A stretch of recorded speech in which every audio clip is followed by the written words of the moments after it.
The wait's finally over. Today, we are making the low-carb, keto-friendly cannoli pie. So if you're wondering what I mean about this wait, you clearly don't follow me on Instagram because I've been teasing this thing the past 2 or 3 weeks, and so many people have DM'd me about this thing, are excited about this thing. Even in real life, people are asking me, when is the cannoli pie recipe coming out? It's coming out right now. We are doing that thing today. So I'm not exactly sure if cannoli pies are a thing. I've personally never seen a cannoli pie. I'm not saying that I invented them because I'm sure cannoli pies do exist. But when you think about it, they should be a thing because basically a cannoli is a pie. It's just a small pie burrito. That's all that it is. So my question is, why aren't cannoli pies more of a thing? Because cannolis are delicious, pies are delicious, cannoli pie really delicious. Anyways, this cannoli pie is not your average cannoli pie. Not that there are that many, but every slice only has about 9 net carbs, which is just crazy when you're talking about a slice of pie. That is including the crust. If you go crustless, say you're really watching your carbs,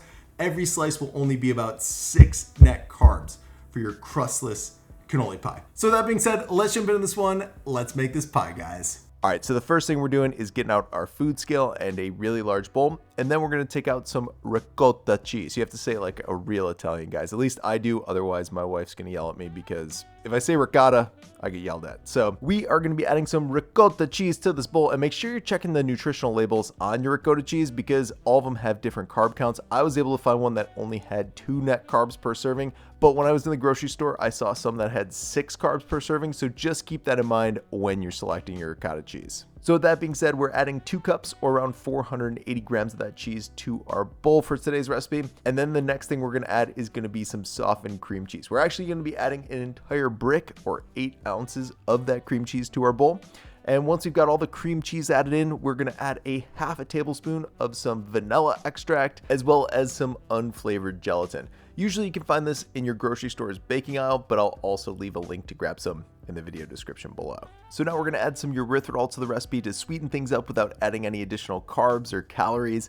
And for today's recipe, I'm gonna be adding some Swerve Confectioners erythritol. You guys know I love Swerve's products. Their Confectioners erythritol is like the best, and I highly recommend picking some up.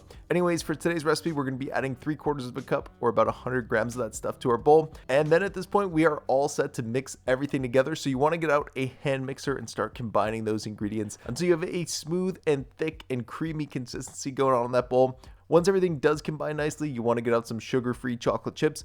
My personal favorite are the Lily's sugar-free chocolate chips. It's what I'm using today. And for today's recipe, we're going to be adding a heaping half cup or around 112 grams of those chips to the bowl. And that'll do it for all of the cannoli filling ingredients. So we're just going to mix those quickly with a spatula until the chocolate chips are totally incorporated with all of the other ingredients. And then once the chocolate chips have combined nicely, we're just gonna pop that bowl into our refrigerator and start working on our pie crust. All right, so now for the crust, we're gonna preheat our oven to 325 degrees.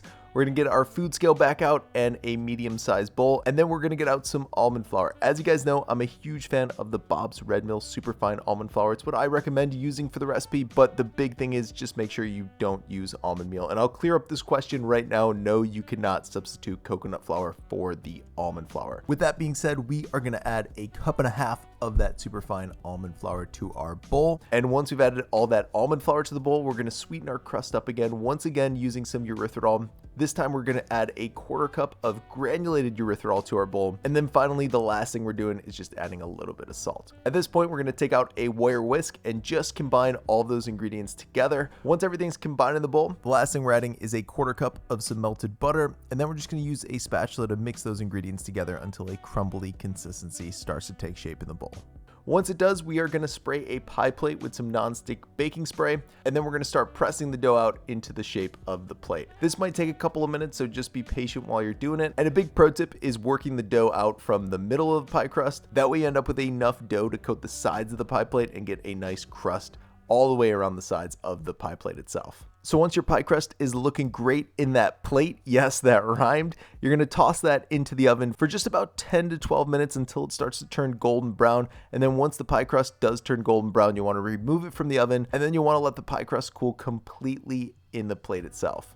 Once the pie crust cools completely, that's when you want to get the cannoli filling out of the refrigerator and start adding it to the crust. And then once you've added that cannoli filling to the pie and evenly spread it out, you want to transfer the whole pie this time to the refrigerator for just about 2 hours to let it set completely. Once the pie does set completely, check this out, guys. How delicious does this cannoli pie look? That's today's cannoli pie recipe. I hope you guys enjoy this one. I hope you make it for your friends and your family if you're in the US and you're celebrating Thanksgiving in a few days. I hope they enjoy it. If you're not in the US, I still hope you make it for your friends and family, and I hope they enjoy it for the holidays that are coming up, or just for whatever, any kind of a party. This pie, it's gonna be a hit, guys. With that being said, if you want the full written out recipe with the metric measurements or the macros, you can find that stuff in the video description below.